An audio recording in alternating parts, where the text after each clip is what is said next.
I've said it before and I'll say it again. If you can guarantee to get promoted through the playoff system, that is the best way to go. It's way more enjoyable than going up as champions. It's the great experience that you never forget with you and you take with you for the rest of your life and your career. Now, this game is often referred to as the richest game in football, and why? It's because the winners will receive a minimum of $298 million. Super chill. Yeah, super chill. Also, there is a new TV deal starting next season in England, and the rights are going to be worth over $9 billion across next 4 years. Even more chill. So this means each Premier League team will earn around 229 to 296 million. Hence why this is called the richest game in football. Let's talk about this championship final that's taking place tomorrow. What's the talk like in England? Is it perhaps one team's feeling a bit more pressure than the other? What's it like over in my hometown? I think everyone's excited. It's two big clubs. You talk about Sunderland, how big they are, 9th biggest stadium in England.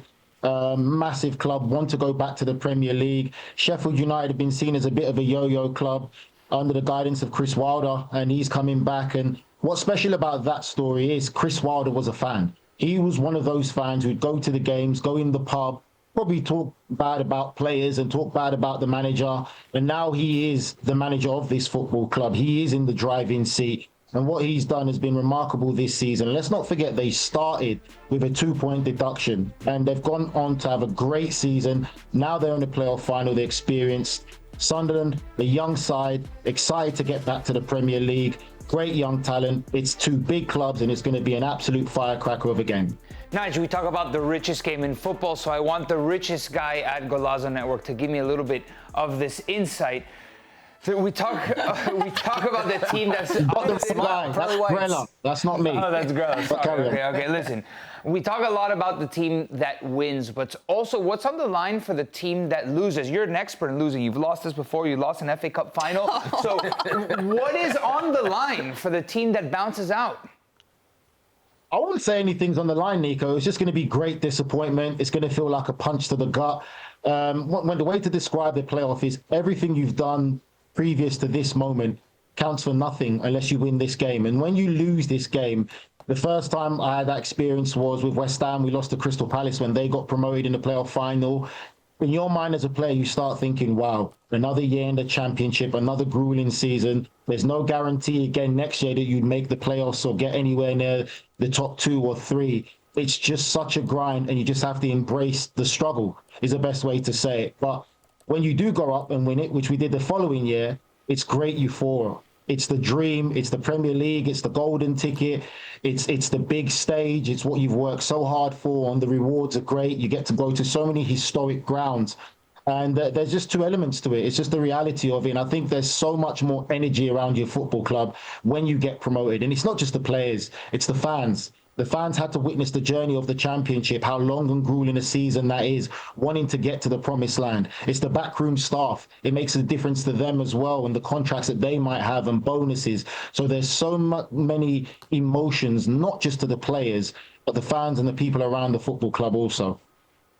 Hey, Nige, how's it going? I wanted to build off of your experience a little bit in the playoffs, like you said, in 04 and 05. Is there any difference in mentality that you went into those 2 years, the first year and then obviously the second year going in and getting it done? The first year I didn't play, I was on the bench. Alan Pardew went for a more experienced side against Crystal Palace. The second year I captained the team. There's always nerves. It's nervous energy. You're pumped with adrenaline the week leading up to it. You're coming across so many fans at the time at West Ham, and West Ham fans were not shy of being vocal to their players and letting them know what's at stake, what it means to them. And you always got reminded that the team that got relegated with West Ham before we got there was an amazing team that was too good to go down from the Premier League. So you're already going against the grain, improving themselves. So you use the energy and the adrenaline to pump you and get you through it. It's a one-off game. It's a real true cup final. We played at the Cardiff Stadium, I believe, in front of 60,000 or 70,000, whatever the capacity was. Full house, all the fans' dreams online, wanting to get back to the Premier League. And you just don't hear yourself think. You don't even hear the fans screaming because it's just such an exciting moment. I've said it before and I'll say it again. If you can guarantee to get promoted through the playoff system, that is the best way to go. It's way more enjoyable than going up as champions. It's the great experience that you never forget with you and you take with you for the rest of your life and your career.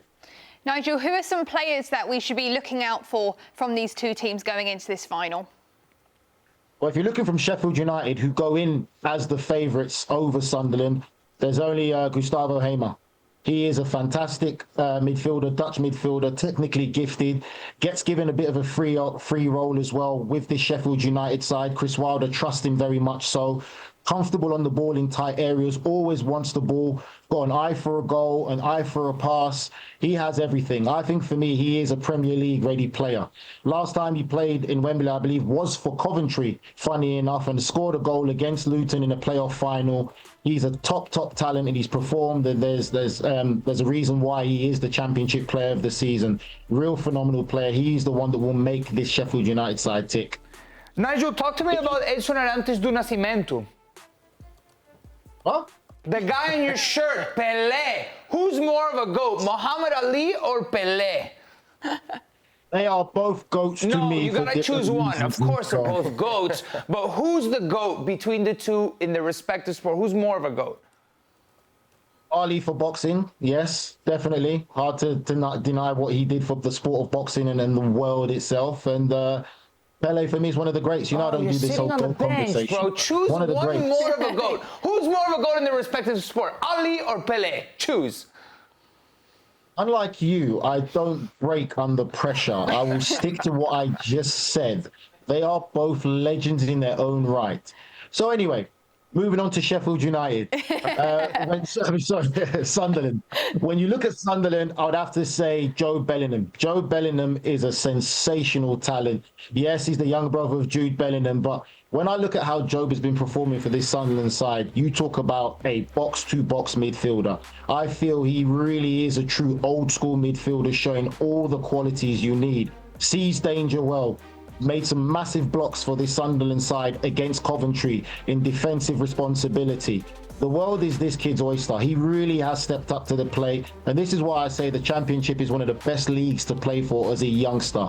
The football education that he's got, how he's performed, he's definitely stepped up to the plate and lived up to all expectations of him. And he's got a bright future ahead of him.